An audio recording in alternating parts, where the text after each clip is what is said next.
हमारे बुजुर्गों ने अपनी पूरी जिंदगी हमारी खुशी और भविष्य के लिए कुर्बान कर दी। आज जब उन्हें सहारे की जरूरत है, क्या हम उनका साथ छोड़ सकते हैं? उनकी पेंशन, उनकी मेहनत का फल है, उनका अधिकार है।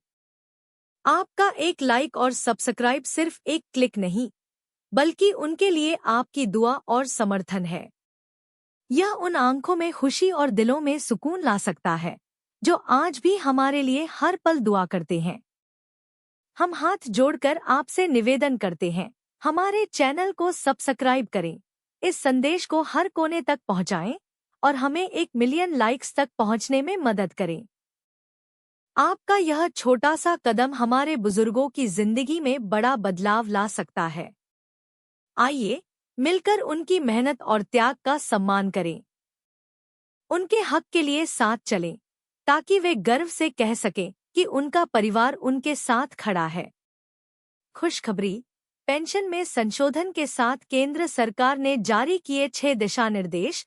पेंशन भोगियों की हुई बल्ले बल्ले। केंद्र सरकार ने पेंशन भोगियों के लिए 6 दिशा निर्देश जारी किए हैं। पेंशन में संशोधन से लेकर बड़ी पेंशन, जीपीएफ, ग्रेच्युटी को लेकर केंद्र सरकार ने 6 केस स्टडी को पेश किया है, जिससे पेंशन भोगियों को काफी फायदा होने वाला है। तो चलिए सभी केस स्टडी एक एक करके विस्तार में जान लेते हैं। केस 1, पेंशन संशोधन, छठे वेतन आयोग के तहत। 2006 के पहले पेंशन भोगियों की पेंशन की गणना में विसंगतियां सामने आईं। छठे वेतन आयोग 6 HCPC के अनुसार पेंशन को अंतिम वेतन के 50% के आधार पर संशोधित किया जाना था, लेकिन कुछ पेंशन भोगियों ने आरोप लगाया कि उनकी पेंशन को न्यूनतम वेतन बैंड के अनुसार तय नहीं किया गया। उदाहरण, श्रीमान मानिकलाल, जो 2001 में सेवानिवृत्त हुए थे, उनकी पेंशन 3,355 रुपये प्रति माह तय की गई थी। छठे वेतन आयोग के तहत इसे 7,583 रुपये किया गया, लेकिन श्री मानिकलाल ने दावा किया कि यह 8,193 रुपये होनी चाहिए थी, जो न्यूनतम वेतन बैंड 9300-34800 रुपये, ग्रेड पे 4,200 का 50% है। दिशा निर्देश। इस पर केंद्र सरकार ने दिशा निर्देश जारी किए, जिसमें कहा कि पेंशन को 2 तरीकों से गणना करने के बाद अधिकतम राशि तय की जाएगी। अंतिम वेतन का 50% और न्यूनतम वेतन बैंड प्लस ग्रेड पे का 50%। न्यायाधिकरण कैट ने आदेश दिया कि पेंशन भोगी की पेंशन 8,193 रुपये होनी चाहिए। सरकार ने इस आदेश को उच्च न्यायालय में चुनौती दी, लेकिन मामला पेंशन भोगी के पक्ष में ही रहा। प्रभाव। कैट के आदेश के बाद केंद्र सरकार ने इसको लागू किया। यह दिशा निर्देश सुनिश्चित करता है कि सभी पूर्व 2006 पेंशन भोगियों को समान और न्यायसंगत पेंशन मिले। केस 2, सेवा अवधि और पेंशन पात्रता। कुछ कर्मचारियों की सेवा अवधि न्यूनतम 10 वर्ष की सीमा तक नहीं पहुंचती, जिससे वे पेंशन के पात्र नहीं होते। उदाहरण, श्रीमान जगदीश, जो CISF में 9 वर्ष 8 महीने तक सेवा में रहे, उन्हें सेवानिवृत्त होने पर पेंशन से वंचित कर दिया गया। उच्च न्यायालय ने आदेश दिया कि 9 वर्ष 8 महीने की सेवा को 10 वर्ष मानते हुए पेंशन दी जाए। दिशा निर्देश। CCS पेंशन रूल्स 1972 के नियम 49(1) के तहत सेवा के कुछ महीनों को पूर्ण वर्ष माना जाएगा। निलंबन अवधि या अवैतनिक अवकाश को भी सेवा अवधि में शामिल किया जाएगा। प्रभाव। इससे न्यूनतम सेवा अवधि पूरी न कर पाने वाले कर्मचारियों को भी पेंशन का लाभ मिलेगा। केस 3, विलंबित भुगतान पर ब्याज का प्रावधान। समस्या। सेवानिवृत्ति लाभों, पेंशन, ग्रेच्युटी आदि में देरी के कारण पेंशन भोगियों को वित्तीय संकट का सामना करना पड़ा। उदाहरण, श्रीमान गणपत, CPWD के एक कर्मचारी, को उनके सेवानिवृत्ति लाभ 1 वर्ष की देरी से मिले। कैट इलाहाबाद बेंच ने आदेश दिया कि उन्हें देरी के लिए 6% साधारण ब्याज दिया जाए। केंद्र का दिशा निर्देश। सीसीएस पेंशन रूल्स 1972 के नियम 68 के अनुसार 3 महीने से अधिक की देरी होने पर 6% ब्याज अनिवार्य है। विभागीय लापरवाही के लिए संबंधित अधिकारी जिम्मेदार होंगे।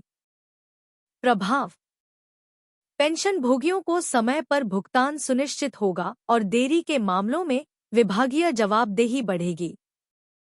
केस 4 नई पेंशन प्रणाली एनपीएस बनाम पुरानी पेंशन योजना ओपीएस। समस्या। एनपीएस के तहत मृत कर्मचारी के फंड का वितरण और परिवार पेंशन की पात्रता को लेकर भ्रम। उदाहरण, एक मृत कर्मचारी की मां को परिवार पेंशन के लिए पात्र नहीं माना गया। CCS implementation of NPS rules 2021 के तहत डिफ़ॉल्ट विकल्प के रूप में ओपीएस लागू हुआ। एनपीएस फंड का वितरण कानूनी उत्तराधिकारी को किया गया। दिशा निर्देश। मृत कर्मचारी के परिवार को पुरानी पेंशन योजना ओपीएस के लाभ मिलेंगे। यदि कोई पात्र सदस्य नहीं है तो एनपीएस फंड कानूनी उत्तराधिकारी को दिया जाएगा। प्रभाव। एनपीएस और ओपीएस के बीच स्पष्टता से मृत कर्मचारियों के परिवारों को समय पर सहायता मिलेगी। केस 5 सामान्य भविष्य निधि जीपीएफ और अधिकतम सीमा। समस्या।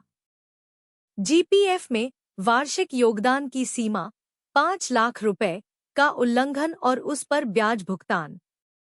दिशा निर्देश। यदि जीपीएफ कटौती सीमा पार हो जाती है तो अतिरिक्त कटौती रोकी जाएगी। अतिरिक्त राशि पर ब्याज का भुगतान किया जाएगा, लेकिन वह कर योग्य होगा। जीपीएफ सेंट्रल सर्विसेज रूल्स 1960 के तहत संबंधित सीमा का सख्ती से पालन सुनिश्चित हो। प्रभाव। जीपीएफ प्रक्रिया में पारदर्शिता आएगी और कर्मचारियों को योगदान सीमा का बेहतर ज्ञान होगा। केस 6 ग्रेच्युटी का भुगतान अस्थायी कर्मचारियों के लिए। समस्या। अस्थायी कर्मचारियों को ग्रेच्युटी के भुगतान का मुद्दा। उदाहरण, श्रीमान आर, एक अस्थायी कर्मचारी, ने 28 वर्ष की सेवा के बाद ग्रेच्युटी का दावा किया। उनके मामले में पेमेंट ऑफ ग्रेच्युटी एक्ट 1972 लागू हुआ। दिशा निर्देश। अस्थायी कर्मचारियों को उनके सेवा वर्षों के आधार पर ग्रेच्युटी का लाभ मिलेगा।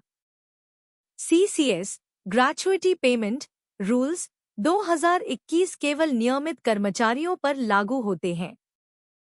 प्रभाव। अस्थायी कर्मचारियों को न्यायोचित ग्रेच्युटी का लाभ मिलेगा। निष्कर्ष।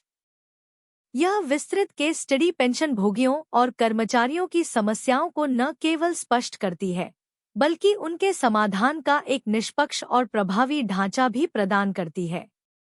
यह दिशा निर्देश न केवल न्यायपालिका पर बोझ कम करते हैं, बल्कि पेंशन भोगियों के जीवन स्तर को सुधारने में भी सहायक हैं।